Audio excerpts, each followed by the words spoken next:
الله اكبر الله اكبر الله اكبر.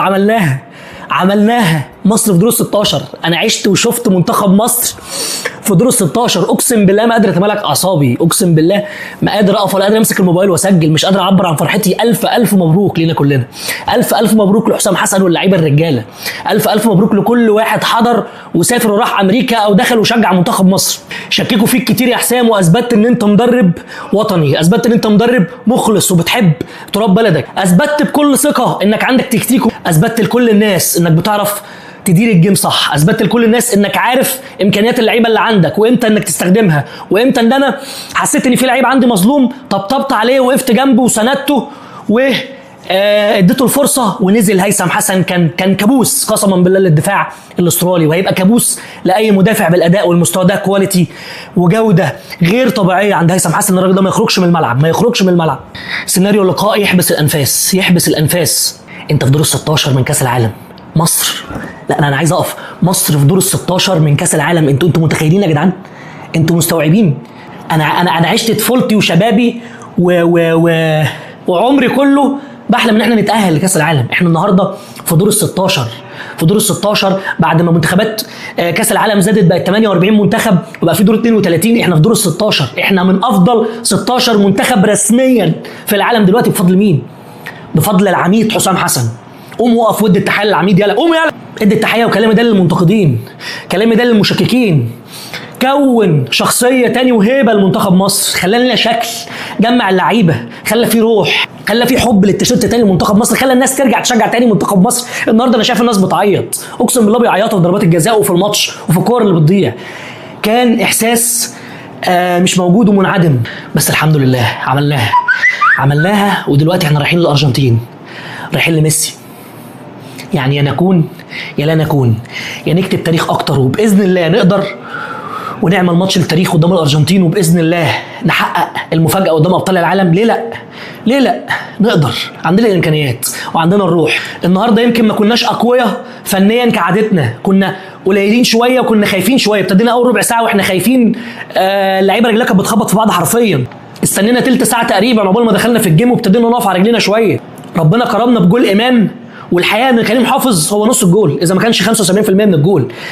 كتم الكره كتمه، ما كانش عنده مسافه ان هو يريح رجله ويمرجعها بالشكل الكافي. كتمها في حته قد كده، قفل رجله في حته قد كده ووداها في المكان المظبوط اللي امام عاشور اتحرك فيه بشكل ممتاز. بعد ما شاط الكره، الجمله اللي عملها مع صلاح في الكورنر، دخل منطقه الجزاء، امام ما رجعش لورا ولا فضل واقف مكانه، كمل واتحرك صح وخد البوزيشن ووضعيه جسمه بشكل مظبوط وحط الكره عكس اتجاه الجول. جول عالمي بالمناسبه. امام عاشور واحد من نجوم اللقاء ان لم يكن هو نجم اللقاء. واستراليا يا جماعه فرقه فنيا فاضيه، والله فرقه فنيا فاضيه خالص. هم عرفوا ان انت عندك مشكله في الكرات العرضيه، وفي نفس الوقت هو عنده اطوال وقوه بدنيه، ومسكك بقى استلمك بقى يجي لهم فاول من عند نص الملعب، دايره النص، يرفع جوه ويعلق جوه. بس شوفوا احنا وصلنا فين النهارده. انت عندك 2 من هدافين المنتخب في كاس العالم، امام عاشور ومحمد هادي. يا كابتن محمد يا هادي، يا اسطى انت بتعمل كل حاجه حلوه في الدنيا، بس بتجيب فينا جوان. يعني ده انا مش عارف اقول لك ايه بصراحه. يعني حته في ماتش بلجيكا، وحته بالراس في ماتش استراليا النهارده، وقسما بالله مهاجم استراليا بيحطها كده، حطها في المقص. ايه يعني؟ المفروض انا ببقى رايح منطقه الجزاء واخد بوزيشن وعدله جسمي ان انا اطلع الكوره واتجاه راسي لبره، انت اتجاه راسك لجوه ليه يا هاني؟ ماشي يا هاني. تعامل حسام حسن مع الجيم تعامل عالمي. ادرك ان حمدي فتحي ثغره في نص الملعب. حمدي فتحي يا جماعه كان تايه، وليه الحق. واحد بيلعب سيرد باك بقاله فتره وكذا ماتش، لما تدخله نص الملعب لازم يبقى فيه اهتزاز. وفي ماتش زي ده، ماتش اول مره تلعب دور 16 في حياتك ولا دور 32 في حياتك في كاس العالم، وحمدي بيغير البوزيشن بتاعه. البدايه ما كانتش احسن حاجه، كان في تخبط، كان عنده ميس باص. ادرك حسام حسن كويس قوي يعمل ايه، وتعامل بشكل ممتاز مع اصابه كريم حافظ. قلب الجيم ل 3-5-2. الملعب اتعدل، نزل هيثم حسن، نزل تريزيجيه اللي قرب من الجون، بقى بيشتغل على عرضيات هيثم حسن من ناحيه اليمين، وتريزيجيه كمل بدماغه، ضاف ليهم بين الشوطين حمزه عبد الكريم. اداء ممتاز وتكتيكي عالي من الكابتن حسام حسن، وقرايه جامده جدا للجيم.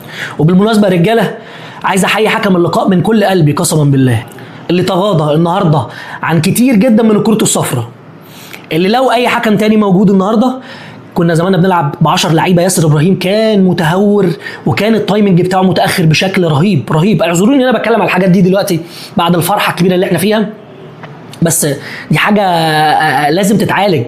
انت داخل على الارجنتين، مفيش مجال لاي غلطات، مفيش مجال لاي تهور او تقصير.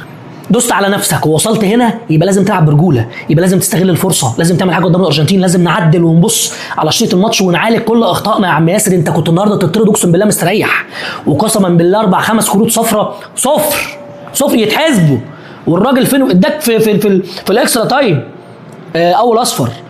ربنا بيحبك وبيحب رامي ربيعه. ماتش ممتاز ممتاز ممتاز ممتاز في الدفاع وتكمله. عجبتنا قوي حته حسام حسن لما رماه قدام في الكره العرضيه واحنا عايزين نجيب جول ودخل منطقه الجزاء، كان هيحط واحده قاضيه. يا نهار ابيض يا نهار ابيض يا رامي، يا نهار ابيض يا رامي، كانت هتبقى قضيه السنين دي بقى، قضيه السنين.